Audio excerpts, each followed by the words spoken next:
성욕은 삶의 의지의 가장 완전한 표현이다.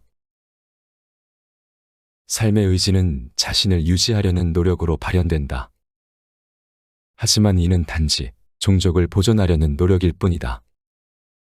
종족을 유지하려는 노력은 장기간에 걸쳐 이루어지고 그 중요성은 개인 생존을 위한 노력을 뛰어넘는다. 성욕은 삶의 의지의 가장 완전한 표현이며 가장 뚜렷한 형태다. 이것은 개인이 성욕에서 생겨났고 성욕이 다른 모든 욕망을 앞지른다는 사실에 완전히 부합한다. 사랑에 눈이 멀면 사랑하는 상대의 성격이나 본성과 충돌하는 경우가 있다. 왜냐하면 사람들은 성관계를 제외하면 사실은 경멸에 마땅한 이성에게 푹 빠져 있기 때문이다. 하지만 종족 보존의 의지가 자신을 지키려는 의지보다 강하기 때문에 사랑에 빠진 사람들은 본래 싫어해야 할 상대의 특징에 눈을 감고 모든 것을 간과하며 모든 것을 오해하고 열정의 대상에 영원히 얽매인다. 이처럼 어리석음에 사로잡혀 있는 동안 사랑하는 자는 눈이 멀지만 종족 보존의 목표가 해결되기만 하면 어리석음은 사라지고 남는 것은 혐오스러운 생애의 반려자뿐이다. 평가의 노예가 되지 말라. 타인의 의견을 최대한 민감하지 않게 받아들이고 휘둘리지 않는 것이 바람직하다. 타인의 말에 기뻐하거나 불쾌해하는 감정 모두 사실은 같은 실에 매달려 조종당하는 것과 같다. 어느 쪽이든 남의 평가의 노예가 될 뿐이다. 스스로 자랑할 게 부족한 사람은 세상에서 가장 값싸고 인기 높은 자긍심은 애국심이다. 애국심에 사로잡힌 사람은 스스로 자랑할 만한 점이 여실히 부족한 자다. 만약 자신만의 장점이 있다면 결코 다른 수백만 명에게서 볼 수 있는 애국심 같은 것에 탐닉하지는 않을 것이다. 내가 원하는 사람만 만날 수는 없다. 어느 특정한 성격을 지닌 사람을 영원히 피할 수 있는 사람은 행운하다. 그러나 대부분은 사람을 견디는 법을 배우고 인내심을 길러야 한다. 그러니 내가 바꿀 수 없는 자들의 행동에 분개하는 것은 길 위에 굴러와 앞을 가로막는 돌멩이를 보고 화를 내는 것과 같다. 매일 생기는 문제와 씨름하는 게 삶의 본질이다. 인간은 기대와 욕구가 구체화된 존재이며 무수한 욕망의 덩어리다. 이러한 욕망을 품은 인간은 살면서는 오직 자기 자신의 욕망과 고통만을 선명하게 느낄 뿐, 그 외의 모든 것을 제대로 알아차릴 수 없다. 그렇기에 욕구나 고통을 극복하기 어렵다. 이렇게 매일 생기는 난제들과 씨름하며 근근히 살아가며 걱정에 휩싸이는 것이 인간 삶의 본질이다. 과시는 결핍의 증거다. 자만하는 사람에게는 자만심이 약점이 된다. 정말 뛰어난 사람은 과시하고 남에게 아부하지 않는다. 오히려 가진 것을 느긋하게 유지할 수 있도록 갈고 닦을 뿐이다. 고통만이 인간을 더 나은 사람으로 만든다. 더 나은 사람이 되기 위해서는 고통이 필요하다. 셰익스피어, 괴테, 플라톤, 칸트가 현실에 만족하고 행복하게 살면서 모든 소망이 이루어졌다면 과연 시를 쓰고 철학을 만들고 이성을 비판할 수 있었겠는가? 우리는 불만을 통해 자기만의 철학을 발견할 수 있다. 괴테의 말처럼 오직 고통만이 인간을 더 나은 경지로 이끈다. 허영심이 쓸데없는 소비를 부추긴다. 우리가 겪고 있는 모든 절망과 근심의 태반은 남의 말을 과하게 의식한 데에서 비롯된다. 쉽게 상처받고 병적으로 예민해지는 자존심의 바탕에는 허영심과 허세가, 과시의 밑바닥에는 타인을 의식하는 태도가 깔려 있다. 남의 시선을 의식하지 않았다면 쓸데없는 소비는 10분의 1로 줄지 모른다. 자존심과 명예욕도 종류는 다르겠지만 타인을 의식하기 때문에 생긴다. 타인의 시선에 휘둘림으로써 우리는 얼마나 큰 희생을 치르고 있는가. 현재를 살아야 하는 이유. 인간은 오로지 현재를 살아야 한다. 과거로 도망쳐봤자 조금씩 죽음과 가까워지며 천천히 죽어갈 뿐이다. 왜냐하면 인간의 과거는 그 사람의 의지와 관계없이 현재와 관련된 경우를 제외하고는 이미 완전히 끝나버린 것, 사멸한 것, 벌써 없어져 버린 것이기 때문이다. 과정에 집중하라. 자기 속의 진인 본질만이 절대적인 가치를 갖는다. 위대한 영웅이나 학자들의 가치와 행복도 오직 그들의 참된 자 속에만 깃들어져 있다. 그러므로 우리가 소중히 해야 할 것은 명성 그 자체가 아니라 명성을 얻는 과정이다. 바로 이 과정이 실체고 명성은 단지 사물의 속성일 뿐이다. 추억은 존재하지 않기에 아름답다. 추억은 암실 속 집광렌즈와 같다. 추억은 모든 것을 불러 모으고 이를 통해 실제로 그랬던 것보다 더 아름다운 상을 만들어낸다. 추억이 이토록 아름답게 느껴지는 것은 그것이 지금은 존재하지 않기 때문이다. 어리석은 사람들 사이에 있지 마라. 어리석은 사람들 가운데 올바른 통찰력을 갖춘 인물이 존재한다면 그는 온 동네 시계탑이 모두 고장난 도시에서 홀로 바르게 움직이는 시계와 같다. 그의 시계만이 올바른 시각을 나타낼 것이다. 하지만 이게 무슨 소용이란 말인가? 온 세상은 물론 자신의 시계만이 올바른 시각을 가리키는 것을 알고 있는 사람조차 잘못된 시계에 맞춰져 생활하게 되는데 말이다. 적을 만드는 일은 자기 집에 불을 지르는 것과 같다. 예의는 도덕적, 지적으로 빈약한 상태를 서로 무시하거나 드러내지 않기 위해 암묵적으로 합의한 결과다. 따라서 예의 있는 태도는 현명하며 이를 무시하는 것은 어리석은 짓이다. 무리하게 행동하면서 불필요하게 적을 만드는 일은 자기 집에 불을 지르는 것처럼 미친 짓이다. 왜냐하면 예의는 마치 계산용 모조화폐나 다름없기 때문이다. 이를 아끼는 것은 어리석음의 증거이고 적당히 쓰는 것이 분별 있는 태도다. 허세의 하찮음. 허세는 언제나 경멸을 불러일으킨다. 첫째, 허세는 공포심이 바탕이기 때문에 그 자체로 비겁하다. 둘째, 허세는 자기 자신에게 내리는 유죄 선고와 다름없다. 실제보다 자신을 더 낫게 보이려고 하면서 자신의 진짜 모습을 부정하기 때문이다. 따라서 자만심은 오히려 자랑할 만한 게 없다는 자기 고백에 불과하다. 예의를 차려서 손해볼 일은 없다. 예의를 차리는 것은 미소 짓는 가면을 쓴 것과 같다. 가면의 위치가 다소 비뚤어지거나 잠깐 벗겨지더라도 결코 그것을 본 상대방이 고함을 치지는 않을 것이다. 살다 보면 최악인 사람과 직면할 수 있다. 그런 경우라도 그런 괴상한 인간도 있을 수 있지라고 생각해야 한다. 만약 이러한 태도를 취하지 않으면 불의를 저지른 것이자 다른 이에게 시비를 거는 셈이 된다. 왜냐하면 상대방의 원래 개성, 즉 도덕적 성격, 인지 능력, 기질과 인상 등은 결코 바꿀 수 없는 것이기 때문이다. 사람은 누구나 비슷한 것에 끌린다. 누구나 자신과 동질적인 면만을 이해하고 평가할 수 있다. 평범한 자에게는 평범한 것, 저속한 자에게는 저속한 것.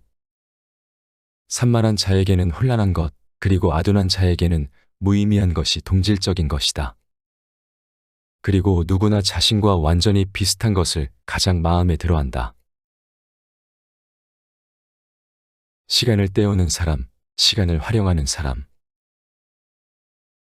평범한 사람은 그저 어떻게든 시간을 때울지 생각만 하고 재능이 있는 사람은 어떻게든 주어진 시간을 활용하려 한다. 지적인 생활은 인간을 구한다. 지적인 생활은 단순히 권태를 막는 데 그치지 않고 권태의 해로움으로부터 인간을 구한다. 즉, 나쁜 인간관계에서 벗어나게 하고 불행과 피해, 낭비를 막아주는 울타리가 되어준다. 통찰하는 사람이 이루는 것. 뛰어난 정신력을 가진 사람은 마치 예술품을 만드는 것과 같이 지적인 삶에 매진한다. 끊임없이 통찰하고 생각하는 과정에서 일관성 있게 발전을 거듭하면서 온전하고 완전한 생활을 이루어낸다. 반면 보통 사람들은 그저 일신상의 행복만을 중시하며 가난한 내면을 가지고 살아간다. 이런 이들은 일신상의 행복을 목표로 하는 반면 지적인 생활을 하는 자들에게 일신상의 행복은 단순한 수단일 뿐이다. 건강이 좋지 않던 때를 기억하라.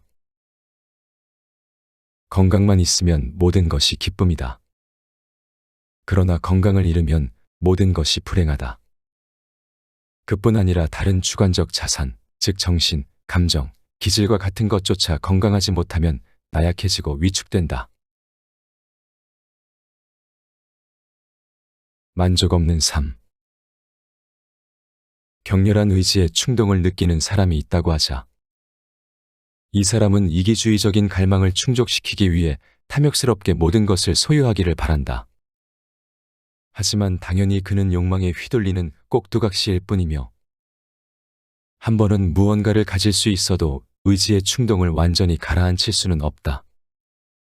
게다가 그의 욕망이 일부 충족되었다 해도 그저 욕망의 형태가 바뀔 뿐 바로 다른 욕망에 시달리게 된다. 또 욕망이 사라져도 의지의 충동은 그 원인을 알지 못한 채 끈질기게 남아 구제할 수 없는 고통과 무섭도록 황량한 마음을 남길 뿐이다. 평가보다 결과가 중요하다. 명성은 어디까지나 이차적인 것으로 경탄의 원인은 경탄 그 자체보다 더욱 가치가 있다. 진정으로 사람을 행복하게 하는 것은 명성이 아니라 무엇으로 명성을 얻었는가 하는 것. 즉, 업적 그 자체에 있다. 더 정확하게는 그 업적을 만들어낸 그들의 사고방식이나 능력에 있다.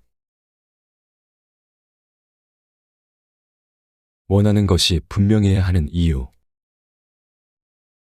애매한 목표는 반드시 권태로 이어진다. 결핍이 있어야 소중함을 안다.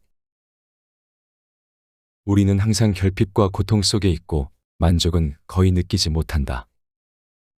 단지 괴로움이나 결핍이 잠깐 사라진 순간 잠깐의 만족감을 느낄 뿐 그 만족감은 오래가지 않는다. 그렇기에 우리는 이미 가진 것들을 소중히 여기지 않고 그 가치를 인정하려 들지도 않는다. 오히려 당연히 여긴다. 이미 소유한 것은 고통을 막는 데 큰 역할을 하지 못한다. 하지만 이것들이 사라지면 비로소 그 소중함을 절감한다. 왜냐하면 결핍, 부족, 고뇌는 적극적으로 그 모습을 드러내기 때문이다. 그러니 과거에 극복한 고난, 질병, 경제적 어려움 등을 떠올리면 이미 소유한 것들의 의미를 잊지 않고 소중히 여길 수 있다. 욕망이 충족되면 쾌락을 좇을 뿐이다. 가난은 고통을 야기하고 부는 지루함과 권태를 불러일으켜 쾌락을 좋게 만든다. 일요일은 지루하고 나머지 엿새는 고통스러운 이유다. 자기 객관화가 더 중요하다. 내가 남의 눈에 어떻게 비치는지를 신경 쓰지 말고 스스로의 가치를 냉정하게 평가하라. 그쪽이 행복해지는데 훨씬 큰 도움이 될 것이다. 어차피 남들은 나에게 관심이 없다. 사람은 대부분 자기 자신 외에는 그 무엇에도 관심이 없다. 따라서 다른 사람들이 무슨 이야기를 하든 그저 자신부터 생각한다. 어쩌다 자기와 아주 조금이라도 관계가 있다 싶으면 완전히 관심을 빼앗겨 그 이야기의 객관적 주제를 판단하는 능력을 잃는다. 또 자신의 이익에 도움이 안 되거나 자랑스럽지 않은 이야기는 틀렸다고 간주한다. 진짜 행복을 모르면 돈에 집착한다. 행복을 누릴 능력이 없는 사람은 마음을 모두 돈에 바친다. 예의는 저기를 호의로 바꾼다. 자연 상태에서 단단한 밀랍은 조금 열을 가하면 매우 유연해져 원하는 대로 형태로 만들 수 있다. 마찬가지로 약간의 예의와 우정을 보여주기만 하면 완고하고 저기를 품은 사람도 유순하고 호의적으로 바뀐다. 그러므로 예의는 인간에게 열이 밀랍에 미치는 영향과 같은 효과를 나타낸다. 상황이 바뀌면 관계도 변한다. 상황이 바뀌었다면 타인이 예전과 같이 행동해 줄 거라고 기대해서는 안 된다. 사람들은 자신에게 좋은 방향으로 생각과 태도를 바꾸기 때문이다. 보이는 것보다 보이지 않는 것이 소중하다. 남에게 보여주기 위해 거칠애에만 신경 쓰다가 내면의 소중한 것을 잃는 자는 어리석다. 외모, 부, 명예나 인정을 위해서 자신의 평온, 여가, 독립을 완전히 혹은 대부분을 희생하는 것은 어리석은 짓이다. 철학의 세 가지 조건. 철학을 하기 위해서는 세 가지가 요구된다. 우선 의문이 생기면 무조건 답을 찾는 용기를 가질 것. 그 다음 당연하게 여겨지는 것들에 과연 그럴까 하고 다시 고민할 것. 마지막으로 불안하거나 초조한 마음을 가지지 말 것. 철학을 하려면 맹목적이 되거나 유혹에 빠지지 말고 자신의 눈에 비치는 세계와 의식하는 내용 자체에 집중해야 한다. 끝없는 욕망이 끝없는 고통을 만든다. 삶에서 고통과 죽음밖에 확실한 것은 없다. 이 괴로운 세계에서 벗어나기 위해서는 의지를 부정하는 수밖에 없다. 영원히 살려는 맹목적인 욕망이 충족되지 않기에 고통을 피할 수 없기 때문이다. 살아가려는 의지의 부정을 불교에서는 열반이라고 하는데, 이는 무엇이라 해명할 수 없는 인간의 모든 인식의 핵심이다. 하나가 멀어지면 또 하나가 다가온다. 행복의 두 가지 방해물은 고통과 지루함이다. 고통과 지루함은 한쪽이 멀어질수록 다른 쪽이 다가온다. 따라서 우리의 삶은 정도의 차이가 있을 뿐 이 두 가지를 오가는 것이나 다름없다. 명랑한 마음의 중요성. 명랑한 마음은 행복에 가장 직접적인 영향을 준다. 명랑한 사람은 자기 내면에서 언제나 긍정적일 수 있는 나름의 이유를 발견하기에 언제나 자기 자신으로 인해 행복하다. 명랑한 마음을 지키기 위해서는 건강을 유지하는 데 힘써야 한다. 타인에게 의존하지 마라. 내면이 풍요로워서 자기 자신을 지키기 위해 외부의 도움을 받지 않아도 되는 사람이 가장 행복하다. 타인에게 도움을 받으면 반드시 그 대가를 치르거나 속박을 당하기 때문이다. 다툼의 원인은 되풀이된다. 한번 싸우고 헤어진 친구와 다시 화해하려면 결국 대가를 치러야 한다. 그 친구는 다시 기회가 생길 때마다 다툼의 원인이 되었던 바로 그 행동을 되풀이할 것이다. 그뿐 아니라 자신이 상대에게 없어서는 안 될 사람이라고 생각하게 되기 때문에 더 심한 행동을 할 수도 있다. 성향에 맞게 행동하라. 다른 사람의 행동을 내 행동의 본보기로 삼아서는 안 된다. 왜냐하면 나의 외모, 상황, 환경과 성격은 다른 사람과 다르기 때문이다. 충분히 생각하고 끈질기게 고민하면서 자기 성향에 맞게 행동해야 한다. 그렇지 않으면 당신이 하는 행동이 당신의 본질과 일치하지 않게 된다. 어리석은 세상에서 탁월함은 인정받기 어렵다. 권위와 부는 항상 존경의 대상이 되지만 정신적 탁월함은 존경의 대상이 되지 않는다. 어리석은 자들은 자신들의 영혼을 찌르는 탁월함을 무시할 뿐이다. 그래서 정신적 탁월함은 오히려 무례함으로 간주되거나 자랑해서는 안 되는 것으로 여겨진다. 최악인 사람을 만났을 때 세상을 헤쳐나가기 위해서는 행동에 조심하고 관대함을 가져야 한다. 매사에 조심성을 가지면 손해와 손실을 막을 수 있고 관용이 있으면 분쟁이나 싸움에 휘말릴 염려가 없다. 우리는 많은 사람 사이에서 살아가야 하므로 비록 타인이 아무리 한심하고 우스꽝스럽게 여겨져도 함부로 비난해서는 안 된다. 오히려 그 개성을 고유한 것으로 받아들여야 한다.